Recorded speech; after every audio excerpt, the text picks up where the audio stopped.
start presenting. Okay.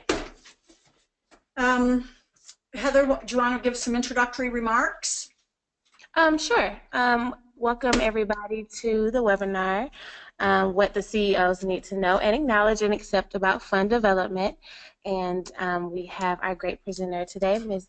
Simone Joyot, and she's going to present with us today. If you have any questions throughout the presentation, feel free to utilize the question box located on your dashboard, and Simone will get to them either throughout her presentation or at the very end. All of you should have received the handout that she will be referencing throughout her presentation today. If not, then it is located on your dashboard where you can download it. So feel free to click on your handout drop down there and you can download the handout that she will be referencing today, or you should have gotten it in your email if you registered prior to today. So again, thank you, Simone, so much for presenting today, and I'm going to turn it over to you. So let me just ask a couple questions before we start. I've been having some technology problems, so there were a couple things that Heather and I didn't get a chance to chat about. So I'm going to ask Heather a couple questions. Should we wait a little bit because there's only 7 people here, or if that's what you had, then I can start? Yeah, we didn't have a lot of people that registered, so you can go ahead and get started whenever, feel free to start whenever. Great. And if you could just hit start the slideshow, and it should pop up for your full screen. Okay, so the first thing that I would ask you all to think about, so Heather, is that okay? Yes, ma'am, that's perfect. Okay. All right. So you'll see right here on the screen, I'm telling you that the PowerPoint doesn't really matter. It's the handout that matters. Now, you all don't have to be looking at the handout right now, but you will have tons of detail in the handout. So there are 15 pages in the handout with lots of detail, and you can use this handout with your CEO and with your board. So, overview. The first thing to remember is you have to know everything that's in this handout and that's happening in this webinar. That's your job if you're the Chief Development Officer. If you are the CEO, the Executive Director, then this is what you expect your development officer to know, and they need to know much more than this, okay? But your development officer has to know this in order to be explaining it to you as the executive director. Now, just in case you're a small Boys and Girls Club and don't have a development officer, then who's your chief development officer? Well, it's the executive director. And so the executive director has to know all of this stuff and more to tell him or herself. So, as Heather said, you can be typing in questions, or as the Boys and Girls Club RD asked me to do, I'll be stopping right around 2:05 or so, and then you can ask orally or in the email to your heart's content. So, the most important thing that the executive director needs to know, as far as I'm concerned, is, and I'm sorry, I'm wandering here, is hire a professional. Because by hiring a professional, all right,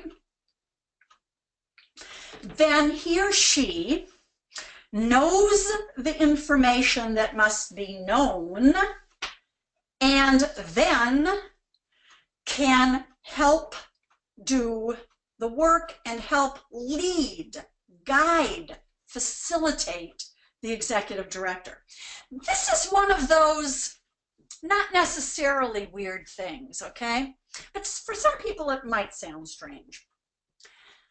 I'm assuming that at your Boys and Girls Club, The executive director hires experts in particular fields. So for example, if you're large enough as a Boys and Girls Club, the executive director, the chief executive, hires a financial manager. And the financial manager guides and directs the executive director in certain sorts of specifics, okay? The very same thing happens with chief development officers. One of the biggest problems we have in fundraising right now, and have had for several decades, is that we have wonderful, wonderful volunteers on our boards, many of whom have very big jobs in their professional life. They may have served on a lot of boards, and they think that by serving on a board and helping with fundraising, that they actually know the body of knowledge in fundraising. They mostly probably don't. Executive directors sometimes think that too.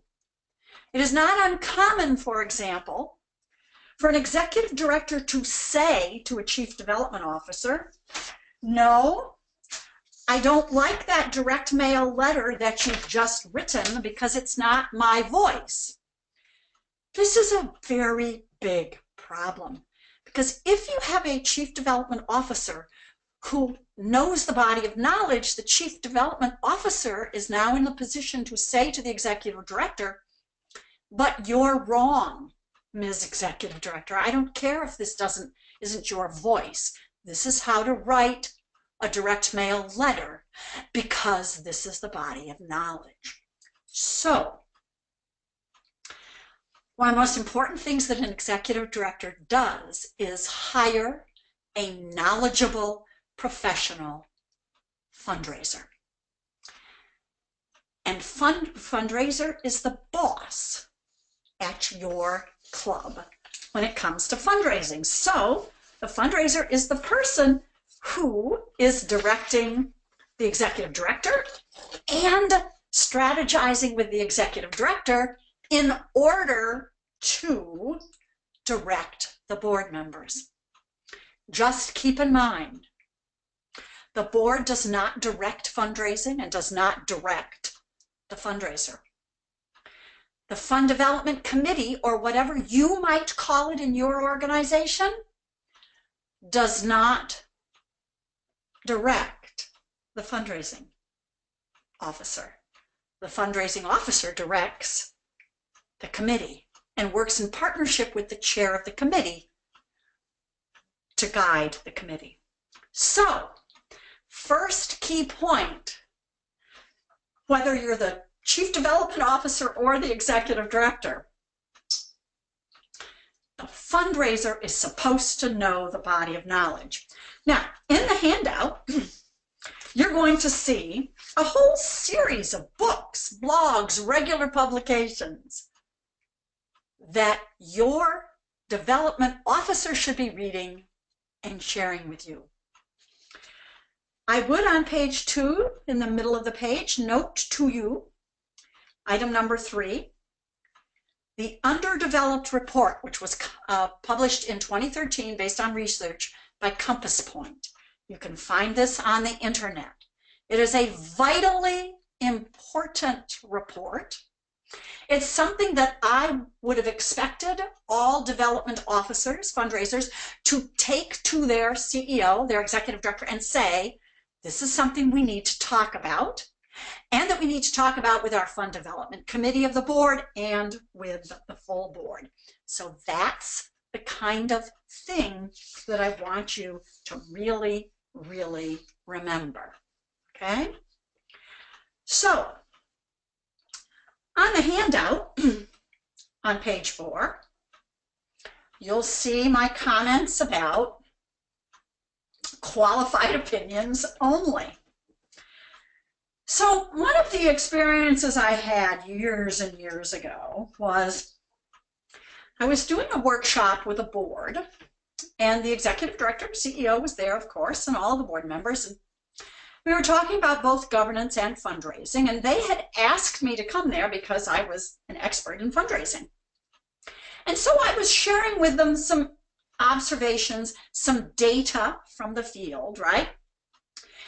And they kept arguing with me, the board members. Well, that's not right, and that's not the way we do it. And at one point, a board member reached over, patted me on the arm, and said to me, well, Missy, I've served on more boards than you are old. That's why I want to stress it was many years ago.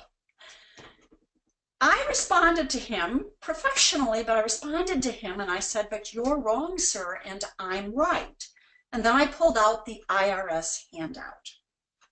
Now, at the end of this session with this board, the executive director and the board chair said, we'll never hire you again. You can't talk to board members that way. And I looked at them and I said, but you hired me for my expertise.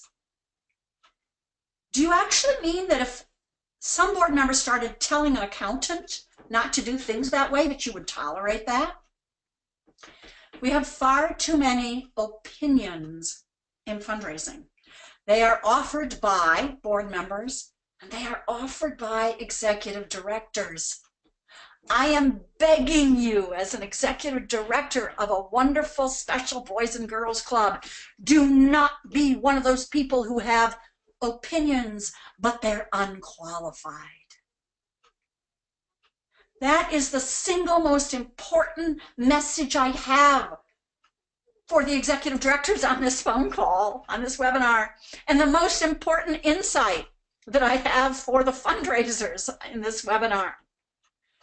We have to help executive directors and board members understand that the only opinions that matter in a body of knowledge are qualified opinions. It would be like me telling you how to do study halls with kids and how to help kids in sports and all of the important work in youth development that you do. You'd look at me and go, excuse me, what do you know about youth development? Just because you were a youth and you had younger siblings? So this is a very big problem that we have. In fact, there's been more recent research, and I don't remember the percentage, but there is, so in the other world, the not nonprofit world, the for-profit world, there's a lot of consumer research and businesses pay attention to it. In the fundraising world, the percentage of fundraisers who pay attention to fundraising research is far too small for any profession. Okay, so another little thing that I would like you to think about, okay? And I'm looking at the handout on page 4. I just want to warn you, and I'm sort of channeling, right, as if I am the fundraiser and I'm saying this to the executive director. So I'm looking at number 5 on page 4. Too many organizations see philanthropy as a means to an end rather than a valuable activity in itself. And here is one of the most important things to keep in mind as the executive director, as fundraisers, as the fund development committee of the board, and as board members. Donors have their own aspirations. Donors are scared and angry and worried and happy about things, and they give through your organization to fulfill their own aspirations. Your donors are not giving to the Boys and Girls Clubs. They are worried about, so one is a youth who used to be on the streets, and you helped him. Your Boys and Girls Club made the difference in his life. It's like when Denzel Washington tells that story. So he gives through you. He agrees to be a spokesperson for the Boys and Girls Clubs of America to fulfill his own aspirations. When you're talking with your donors, you find out that you help their children, their neighbor kids, and they want those kids helped. And so they give through you. Too often we think Oh, they're given to us to help us. No, they're not. And remember that if you don't do fundraising effectively, your donors can give through another organization that does youth development, and they can leave you. And that's one of the most important fundamental concepts for nonprofit organizations to understand and for executive directors to understand. Another item on page 4 that is central for executive directors to understand is number 6 on page 4. There are no quick fixes and no silver bullets. That's the really sad thing. But actually, that's just real life, so we can't really say it's sad. Doing fundraising well takes immense effort, body of knowledge, and a devotion of time. Every executive director, no matter how many development staff you have, has to be prepared to have conversations with donors and go out and solicit gifts. Every executive director, no matter how many development officers, development staff you have, has to be prepared to help the development officer push and effectively enable board members to understand and do the right stuff. That's vitally important. Now, one more thing on page 4, sort of things to remember. Number 7, too many fundraisers, too many board members, too many executive directors think that we get people on our board because they have money and they have connections. Taking off my fundraising hat for a moment and putting on my governance hat, because that's another one of my areas of practice. The board does governance. Part of that is certainly talking about and understanding fund development. And we want board members to help in nurturing relationships and in asking for gifts. But that is not the sole purpose of a board member. And one of the big challenges that I see regularly in fundraising, which the fundraiser must tell the executive director and you executive directors must understand, is we want board members to identify those amongst their own friends, family, colleagues, whom they think might be interested in youth development, and then introduce the Boys and Girls Club to those friends, family, colleagues. But our board members know which one of their friends, families, and colleagues don't care about youth development. I always like to use as an example Bill and Melinda. Imagine that one of your board members in your club knows Bill and Melinda Gates, that is. You're very excited because Bill and Melinda Gates have a huge foundation and a whole bunch of money. So you expect your board member to connect with the Gateses to get a gift. Wrong, bad, okay? Your board member will decide, based on a brief mini chat, or what he or she already knows about Bill and Melinda, that Bill and Melinda aren't interested in youth development, boys and girls clubs. You understand? I'm not saying they aren't. I'm simply using this as an example. You do not expect your board members and your staff colleagues to trespass on their personal and professional relationships in order to get a gift for you. That's bad fundraising, and it's not sustainable. So don't do it. Okay. Going back to hire a professional, all right? Reading the underdeveloped report and remembering these things. Now, just as an aside, I actually do have in the free download library on my website the job description of a chief development officer and, by the way, of an executive director. Okay, so as I said, as we started, your chief development officer must be an expert in fundraising. And that means that the executive director has to invest in training. Now, you have the Boys and Girls Club the Boys and Girls Clubs of America, who offer you webinars and trainings.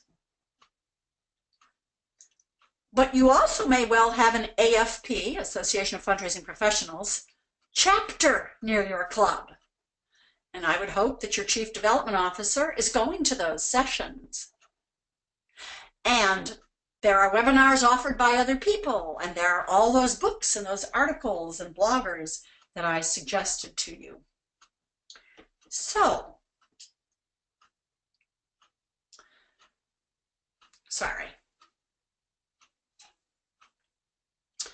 Take a look, if you would, if you have it readily available. If not, you'll take a look at it later. Basic Principles of Fund Development, all righty? This is a handout on pages 9 through 12. To me, this little handout are the kinds of things that I expect my development officer to tell my executive director. I believe that the executive director, CEO of any organization, including Boys and Girls Clubs, needs to know, in general, understand, and accept these basic principles. Okay?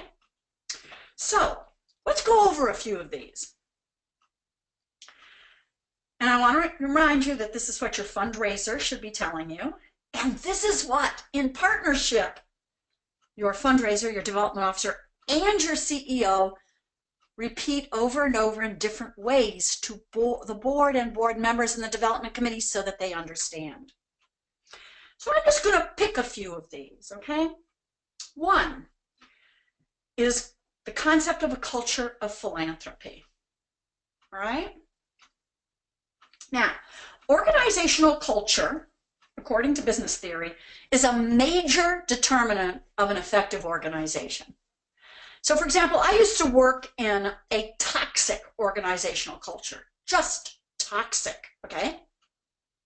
It wasn't a happy place to work. People were always worried about suggesting things or asking questions, et cetera, et cetera. So organizational culture is very important. The culture of philanthropy, I would say, is a subset of organizational culture. And the culture of philanthropy means that everyone in the organization, every single staff person, the basketball coach, every single staff person, every single board member understands that without charitable giving, your club cannot do the caring work that it does. Your club cannot change the lives of girls and boys, not without charitable contributions. That's part of a culture of philanthropy, all right? Everyone, every staff person, everyone needs to understand the concept of donor-centered. You'll see that below. What is your club's donor-centric quotient? We'll talk about that in a moment. Everybody in your club needs to understand that just because you have donors who give thousands of dollars every year, they're really wealthy, they are no more important than donors who give less money. The whole concept of major donors and major gifts implies that there are minor donors, and that's really not good. That is harmful, and that is certainly not donor-centered.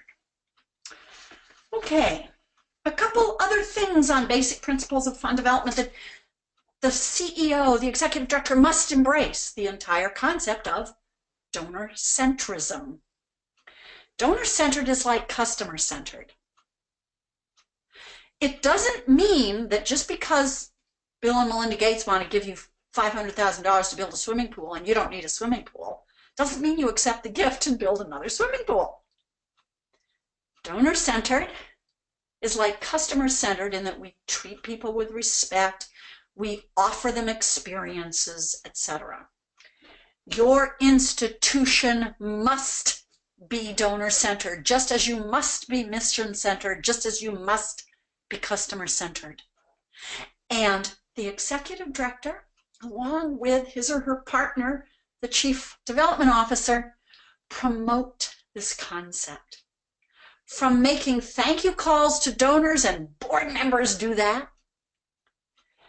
to the executive director making thank you calls or taking the Smiths to lunch because the fundraiser said, you need to speak with the Smiths.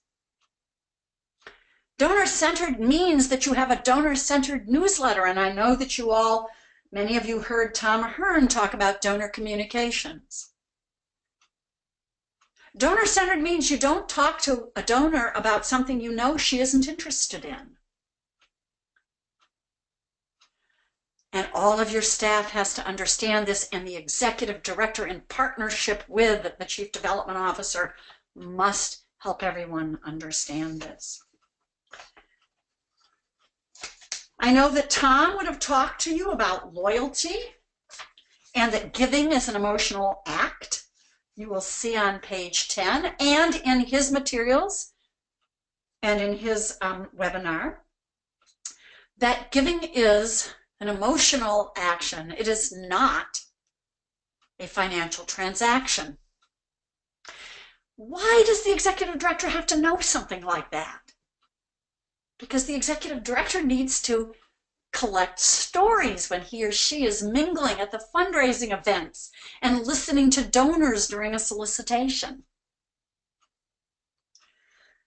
The executive director has to say and understand that neuroscience is giving us this information. The executive director, in partnership with the fundraiser, needs to help board members listen better to donor stories. One of the most powerful things that your club could do is to interview donors and invite them to share their philanthropic stories. You'll find a whole series of questions to ask donors as you consider doing that. And so the executive director has to be promoting these kinds of things. Let's see, what else would I want to say and basic principles of fund development? Well, I would want the executive director to understand that effective fund development is like permission marketing, and this happens to be on page 11 of the handout. And what we mean by this is you don't broadcast, you don't buy billboards to say how cool you are and how youth need your support, because everybody who bumps into the billboard doesn't care. What we do is we identify those we think might be interested, and that's who we focus on. And that's how we find out if, in fact, they might be qualified prospects. It partners with, so for example, sometimes, certainly in the olden days when I was a fundraiser and not a consultant, I can remember saying, I'm pretty sure, to my board of directors, please give us your Rolodex, because in the olden days, remember, we had Rolodexes, not iPhones. So if in fact, okay, I say to all the board members, or you say to all the board members, please give us your Rolodex so we can send them a direct mail letter, well, that's trespassing on their personal and professional relationships, but also you're sending a letter to someone who might not care. They never gave you permission to send them a letter. These are the kinds of things that fundraisers tell development officers. I'm sorry, the fundraisers tell chief executive officers. All right? That's how this work happens. All right, so now, as I continue looking at this, looking at basic principles that I believe that all board members need to know, and certainly all the senior staff, and absolutely, definitely the executive director. Now, they don't have to memorize them, but this is what the fundraiser does and the executive director does, reinforcing. So, for example, where do most charitable gifts come from? Now, I'm not going to tell you the answer for a moment. I'd love to see people type in the answer. where do most charitable gifts come from every year in the United States of America? And how would we know that? Well, first, we would know it because for more than 45 years, there's been an annual study called Giving USA, which of course our executive director knows about vaguely, right? Because the fundraiser told the executive director. So, anybody going to type in there so that I can see how many of you know where most money comes from? Most money comes from individuals. 80 to 85% of charitable gifts given every single year in the United States of America come from individuals living or dead. Because a bequest, that gift in the will, is the largest gift most people ever make. Now, your CEO needs to know that. And your CEO needs to know that the fundraiser is out there putting together all of this information and reading all the right things and coming in and orienting the executive director. All right, let's see. What else? Okay, what else? When we think about what does the executive director have to know? Well, there was the day that I sat down with my boss at the theater company where I worked when I was a fundraiser on staff. And so when I was hired, the first thing I did, like in week one, was write a gift. Write a check, right, for a gift, because you can't be the fundraiser, the chief development officer, and not give a contribution. So I wrote that gift, and then I looked in the database, and of course, that was, what, 30 years ago, and the database were 3x5 cards. So I looked at the 3x5 cards to see if the executive director gave, and he didn't. I mean, he wasn't bad, he just didn't know he was supposed to. And I was the first professional fundraiser ever hired there. So I went in and I sat down with him and I said, Tim, you have to give a gift. And of course, every single board member has to give a gift. And I would hope the senior staff would give, because I know they're committed to mission. But by golly, the executive director and the chief fundraiser sure need to give, and so does every single board member, because we can't go out and ask until we give. And no board members can help in fundraising until they give. So that was another thing that all executive directors need to know. Now, the last thing I want to comment on in the basic principles of fund development, okay, is on page 12 of the handout. It's item number 14. So again, even if you're not looking at it, I'm going to share it with you, and you can take a look at it later. In my almost 40 years of experience in the nonprofit sector and in fundraising, I have realized that many, if not most, of fundraising problems are actually not fundraising problems. They are problems in other parts of the organization. So the concept of systems thinking, which is a business theory, which in my dream world, all fundraisers are familiar with the business theory, systems thinking, and learning organization business theories, and certainly all executive directors are. The concept of systems thinking says that everything is linked. So if we were to think of a house, right? And everything is linked, right? The plumbing, the roofing, everything. So let's say that the pipes freeze in our house, all right? Or the pipes froze in your club. You're going to fix the pipes. But guess what? They're going to freeze again because you didn't fix the hole in the roof. So the same thing holds true for fundraising. And it's essential that the executive director and the fundraiser understand this. So I can remember, again, as a chief development officer at the theater company where I worked, many years ago. And I went in and I said at a staff meeting, a senior staff meeting one day, so our charitable gifts are not increasing as much as they used to be increasing. They're not going down, but they're not increasing annually. And I have thought about and looked at and examined and talked with donors and tried to figure out what's going on. And I believe that the problem, the reason this is happening, is because the quality of our theater productions are not as good as they used to be. Well, can you imagine what might have happened to me in that room? My executive director was not actually that stunned, but everybody else was. So if the product isn't as good, right? If the back office isn't good, so we don't send out timely thank you letters or whatever, that's not a fundraising problem. That's a back office, we don't have enough staff problem.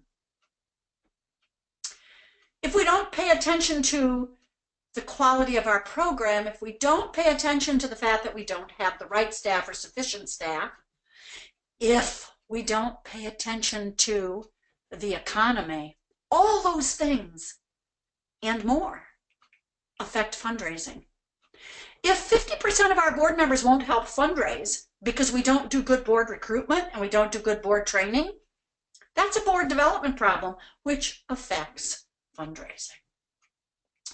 Now again, everything I have said so far, I believe, are things that the executive director must understand, acknowledge, recognize, and address in partnership with, typically, the fundraising director.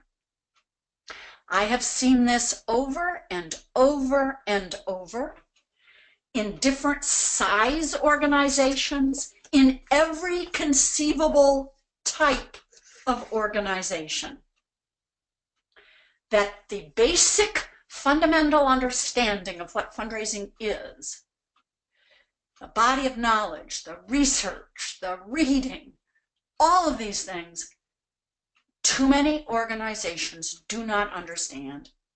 Their recruitment process for board members, there are not performance expectations. It's not adequately communicated. The fundraising staff, and this would be a fundraising problem, don't enable board members to do the work, etc., etc., etc. All of this sort of thing is critically important that the executive director understand through conversations and information from the development officer. Without this knowledge, understanding, and acceptance, fundraising is not as effective. All right, let's take a look at measures, all right? So tell me, type in, I want some interaction, people. Tell me, what are some of your measures in fundraising? Tell me some of your measures in fundraising. Type it into the little box there. What are some of your measures? You could even type in what your most important measure is. The single most important thing you measure. Well, in my experience, the single most important measure that people think is the single most important measure is total dollars raised. Total dollars raised, that's what we measure. I want you to think about that a minute. It's not the most important measure. I would suggest to you that the single most important measure is donor retention, loyalty. Why? Why is that more important than total dollars raised? Well, because it costs 10 times more money, we estimate, to acquire a new donor than it does to keep a current donor. What's your average donor retention rate? You want to know what the average donor retention rate is in the United States of America? 43%. Ask one of your board members what the retention rate is for their customers. I asked a banker that one time at a session with boards and fundraisers, and the banker said that he was the vice president of marketing, and if there were a 95% customer retention rate, he would be fired. So the single most important measure in fundraising is retention rates, year-on-year retention rates. The executive director has to know that and has to understand, and then has to have conversations with the fundraiser about how then do we increase retention in order to build strong donor loyalty. So again, that is the job of the fundraiser, to make sure that the executive director understands that. Okay, what other measures? What other measures would you want? What other measures? Retention rates, yes, total dollars raised. What other measures? Well, donors are always aging. That's life, right? We grow older. So we certainly want to be measuring acquisition rates. How are we doing in acquiring donors? All right. Now, just as an aside, how many of you recently, at a board meeting, or at the development committee meeting, or at a staff meeting, someone said, we've got to get millennials? I mean, millennials, it's the largest cohort of living beings now. We need to get more millennial donors. Has anyone heard that? Has anyone said that? Has an executive director said that or thought it, but just not said it yet? You know what the fundraiser's response would be? We will not devote extensive time to acquiring millennial donors. Throughout history and into the future, the average age of donors is always older, 60 and above typically. Why? Because when you're a millennial, you're just finishing college, or you're just getting married, or you're acquiring a home. You're starting your life is the point. You're looking at your basic needs. It's only till later. And again, starting at about 60, do we start saying, now things are settled. I've moved on. Now I can start looking at fulfilling my needs of community engagement, my needs of aspirations.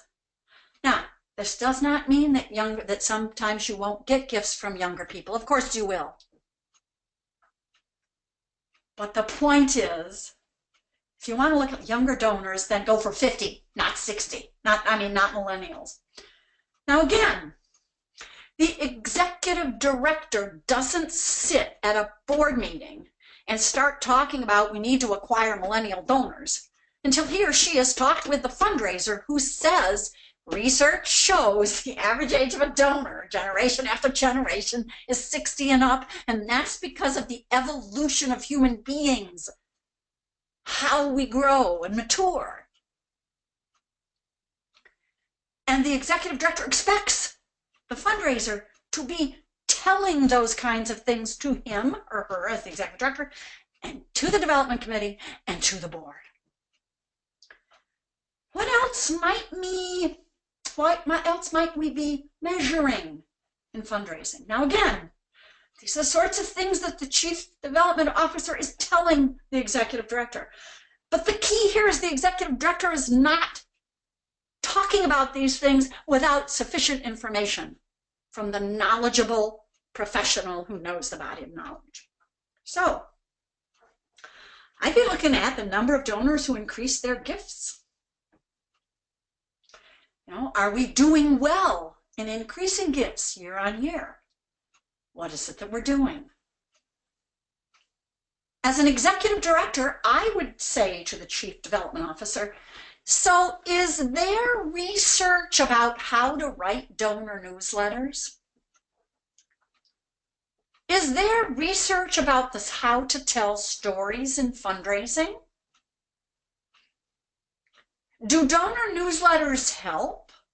Those are the kinds of questions I'd be asking as an executive director. Although I must say, as an executive director, I'd be expecting my Chief Development Officer, my fundraiser, to be telling me these things before I could even ask. You know, one of the biggest things I want to measure in fundraising? First of all, of course, there must be 100% giving by board members.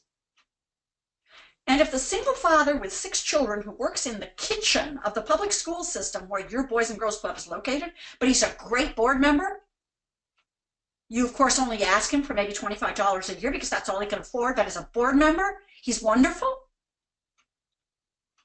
Well, he's still giving. So I expect 100% giving by board members every single year. And I expect the Chief Executive Officer, of course, to be giving gifts.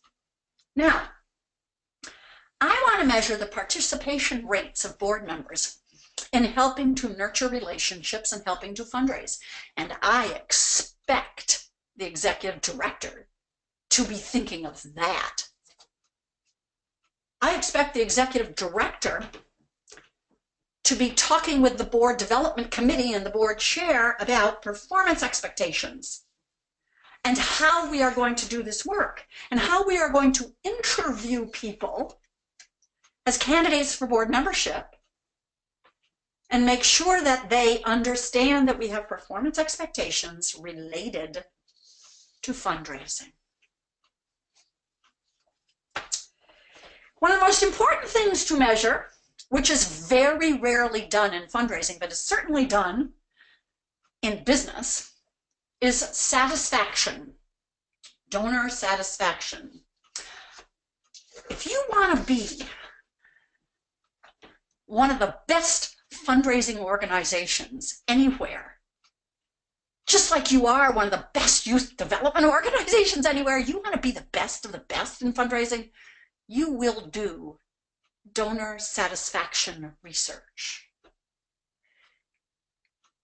Your development officer, of course, will know who Adrian Sargent is, S-A-R-G-E-A-N-D, and we'll talk about, let's try doing some customer satisfaction research, like with an annual survey on SurveyMonkey. Now again, I don't expect the executive director to know who Adrian Sargent is. I expect the fundraiser to. I don't expect the executive director to be thinking necessarily about donor satisfaction, but I believe that a great executive director would be saying, gee, is there any way to know if our donors are satisfied? And what would satisfied look like? And by golly, that fundraiser would be saying, I have examples, I have an idea. So I want the executive director, I expect the executive director to know that the most important measure is not how much money was raised. Yes, that is a critical measure. But I expect the executive director to understand that donor retention, loyalty, year-on-year loyalty, which produces lifetime value, is very, very important. All right, let's see now. How in heaven's name do you, the executive director, hire the right development officer? How does that happen? Okay, first of all, you got to have a good job description, right? So you can see an example on my website, which I combined from others. You can certainly collect them, of course, because that's what you want, is to have the right job description. Now, keep in mind that, of course, the right job description is not the only piece. What else is important? Well, the right knowledge, the right qualifications. So I'm going to share with you a few ideas about qualifications, okay? So there's something called CFRE, that means Certified Fundraising Executive. And this is a credentialing body, a certifying body, like, getting certified as an accountant or whatever.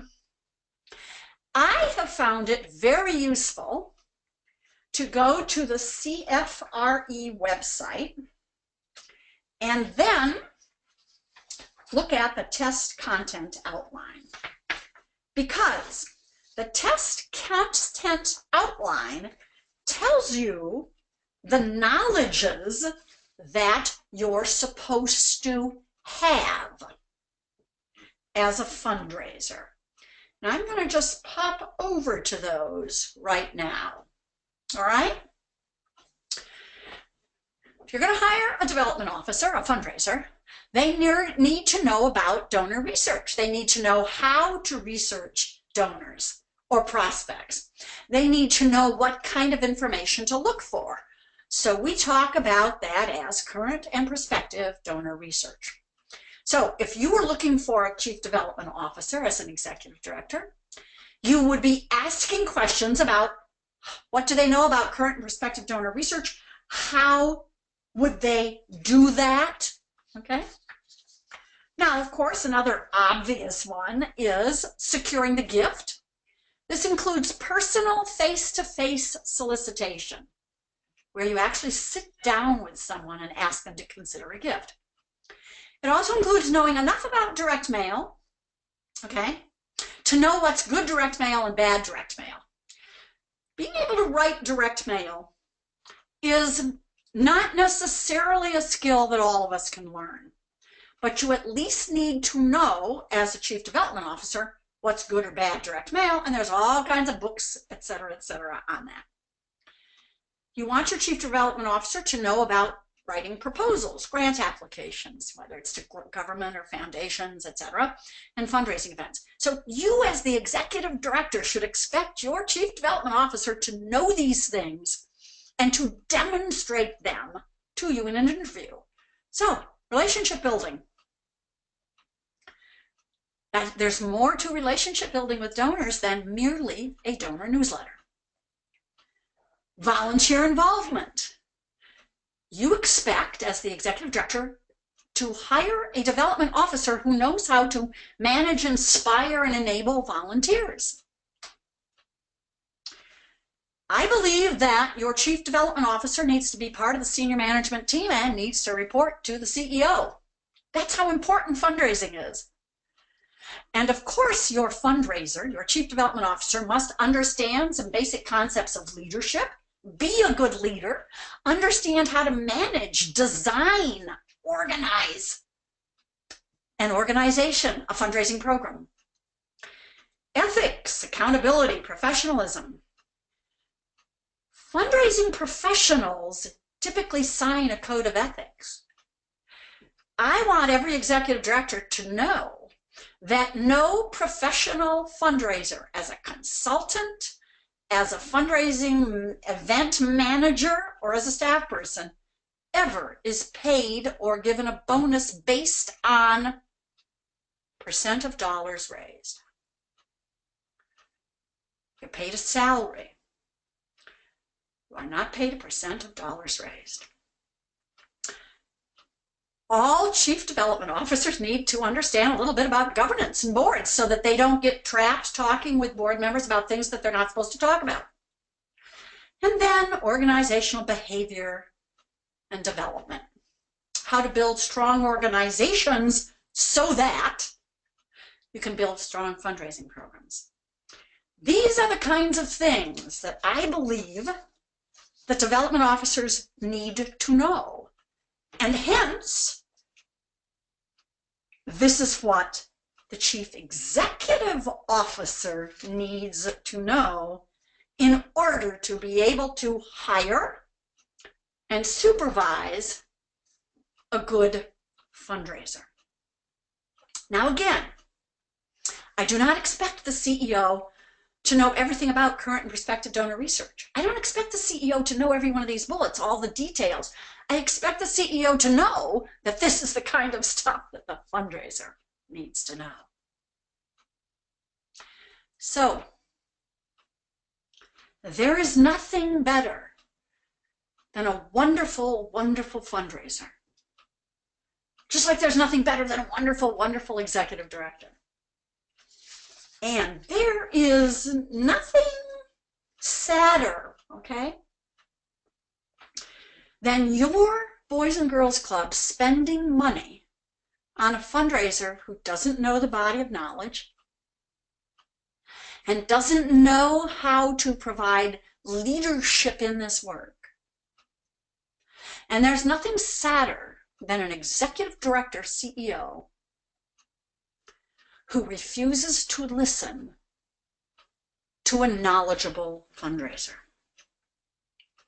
I regularly get calls, and I'm regularly spoken to at conferences, from fundraisers who say, I keep reading all the body of knowledge, I keep studying, I keep trying to do the best I can, I follow the fundraising rules, and I get continuous pushback from my boss, my CEO.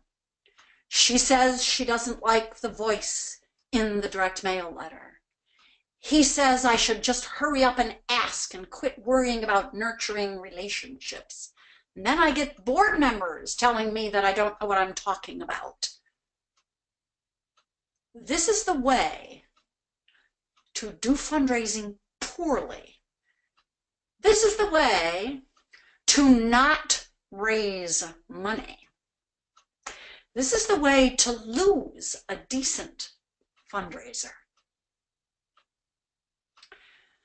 So, one of the closest partnerships in any organization is the Chief Development Officer and the Chief Executive Officer. They work together closely. They respect each other's knowledge bases. The Executive Director sees the Chief Development Officer as the person in the know. And another hugely close relationship is the relationship that the Chief Development Officer has with every single board member. I know that sometimes the Chief Development Officer spends more time talking with individual board members than the Executive Director does, because the board members are helping nurture those relationships and soliciting gifts. So before I turn to you for questions, I just want to remind you, you control who you hire as the Chief Development Officer. Find someone who knows the body of knowledge and is good at engaging other people and helping them to learn and understand and helping them to help your club. Chief Executive Officer, the Executive Director, does not have to know all of this stuff, but sure has to hire someone who does. It is perfectly appropriate regularly for the Chief Executive Officer to say, really? That's the way you've got to write the direct mail? Really? Show me, tell me, explain. But you don't just say out of hand, it's a lousy letter. You don't just say out of hand, I think this is a pretty annual report. I like what the designer did, when your fundraiser says, yeah, but it violates every single readability standard. You, as the Executive Director, have to support the knowledge base of your staff. And that includes the Chief Development Officer. That includes fundraising, which is counterintuitive many, many times. Says things that people keep thinking, oh, that couldn't possibly be true. But yet, it is. So, That's a whirlwind tour of the way I think about what the executive director needs to know. So, are you going to type in any questions? I have absolutely no problem unmuting, Heather. You can unmute and we can talk rather than type in questions. Okay, let's see. If you would like to ask a question, I can unmute you. Just let me know, and then I can unmute your phone or your computer so that you can speak to Simone. Yeah, that's certainly, since it's a small enough group, it's easier to do it that way than the typing in. Mm-hmm. And you know what would be helpful for me also to know is, are there executive directors on this call, or are you all fundraisers trying to figure out how to get your executive directors to understand what's going on?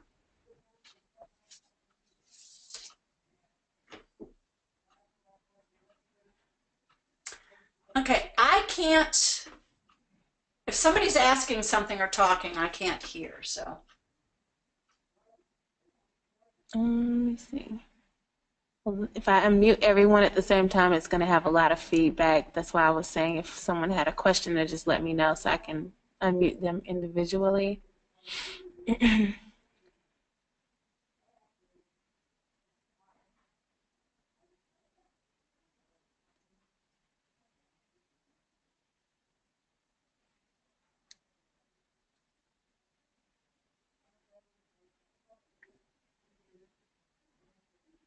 Does anyone have any questions?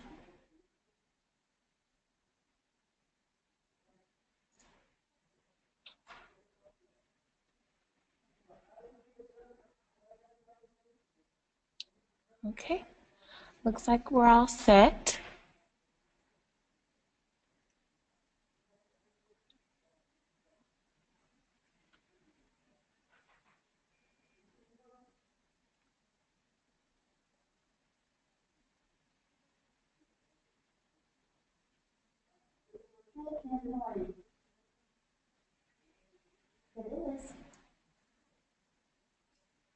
Someone said thank you, Simone.